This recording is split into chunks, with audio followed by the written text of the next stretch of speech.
Right. Well, g'day. Funny. I've been at this all day. It's now 6 o'clock at night. I wouldn't say all day.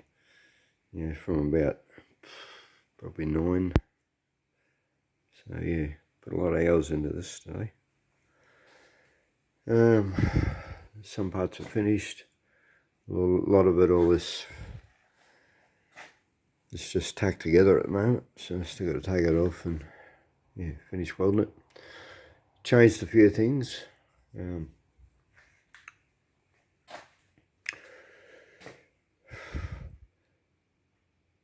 Look, I was going to put the strut up onto here as well, up onto the thing. I thought, well, there's no real need to. I'll put it straight onto the hinges, and yeah, because the hinges itself, yeah, cutting plates, drawn. I've got this piece of heavy, what you call that? Anyway, heavy plate. Yeah, I've got that plug welded onto the outside. Of course, in order to do that, this is what took up most of the time actually. I couldn't put that on until I cut the vents out and patched it. So, yeah, there's more than half the day just patching them up, cutting them out, patch them. Yeah, but I got the plates on, so I had to put a couple of slits in them just to curve them that little bit. Yeah. Weld the plate on here, welded some bolts through, cut another one with adjustments. Yeah. And then I put the whole thing in place, tacked it either corner here and here, and I pushed the hinges in to see where they met with here, and work out how to cut them so I could fit them and tack them on both sides. I also cut the original brackets. They were a piece of angle, because when I realised that I was going to join them together and run the strut off the hinge itself, then I needed to be able to, well, I could unbolt them, but only separately because they pulled in the inside. So once they're joined together, I had to be able to remove the bolts. Yeah, so, and they were welded into the angle bar bracket, so I've had to cut that off. And I cut a square, found this little bit of, I don't know what it was, out in my junk pile, which is quite strong. It's, got the turned up corners. It also gives you more area to weld onto. So I would have cut that down at an angle, and yeah, that's never going to move. But yeah, then I cut the actual angle bracket that I'd welded the bolt into a square so it fitted inside here.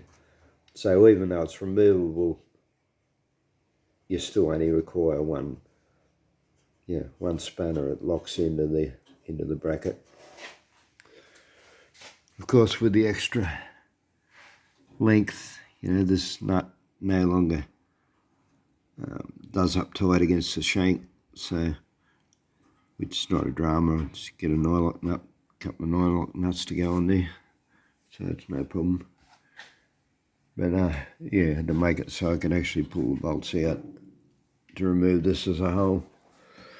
I initially tried, I wanted the strut up underneath here, and I had it welded onto there with a big long bar. I was trying to get the angle. What I was trying to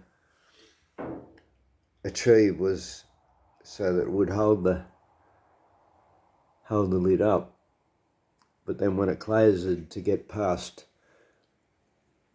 there's a word for it, don't know what the word is, but to get past where it's pushing, or where it's the closest, and then it starts to open again. So I wanted it so that when it gets past a certain point, the strut was actually pushing it closed you know, bringing it tight against the rubbers and all that sort of thing. Wasn't sure I was going to achieve that, but yeah. As I said, I had this bar welded on down here underneath. But what I found, it's probably, yeah, must be due to leverage or something, but the strut wasn't strong enough to hold it up. So, I mean, it's plenty strong enough here, and I tested that. I got the strut and I just wedged it under the hinge here to see if it held it. Yeah, no problem. So it must be, yeah, leverage through the hinges, because, yeah, it just wasn't strong enough to hold it on the underside. And anyway, I thought, okay, well, I'll put it out here. And, yeah, so I worked out where I'd have clearance here. Tack that on. Tack this bar on. I just, yeah, lump of wood holding it up for the time temporarily, and yeah, and that's sort of within the last half an hour. Got this tacked in, and it works perfect straight off. Oh, I'm stoked. Not very often do you get something that just works perfect straight away, you know. Oh, when I say, well, it didn't work first time, the first place I had it, but in here, you know, like, I was thinking I might have to move this bar, move that bar, tinker with it to get it to where it'll work properly, but it just works perfect. And see, it gets to here, it actually fully closes right there, and then it pushes open again. So it's doing exactly what I wanted it to do. It's actually pushing it shut, as well as holding it up. It's pushing it shut, pushing it down, putting tension on the rubbers when I eventually get them in there. Here, as I said, we're still sort of very close. It's a bit out of shape still. Got to straighten it up a bit. Yeah, I'm not concerned about, like, I'm not going off this bar. This bar's all bent, the shit, you know, the original body bar. But yeah, this, the lid itself is still a bit out of shape. Got to be, but anyway, get that back into shape. But what I'm thinking is it may actually have to be just a tiny bit, you know, a couple of mil higher than the actual body, because it really doesn't clear it by very much. I mean, the other thing I could do is put a bigger gap, I suppose. Yeah, like, I got to weld another piece of angle to go down and underneath, so that, you know, I can put a sealing rubber on. So, yeah, that's why I wasn't worried about cutting that edge off, because I got to weld onto it anyway. But, yeah, I could always increase the gap. Don't know what it'd look better, having it not flush or a bigger gap.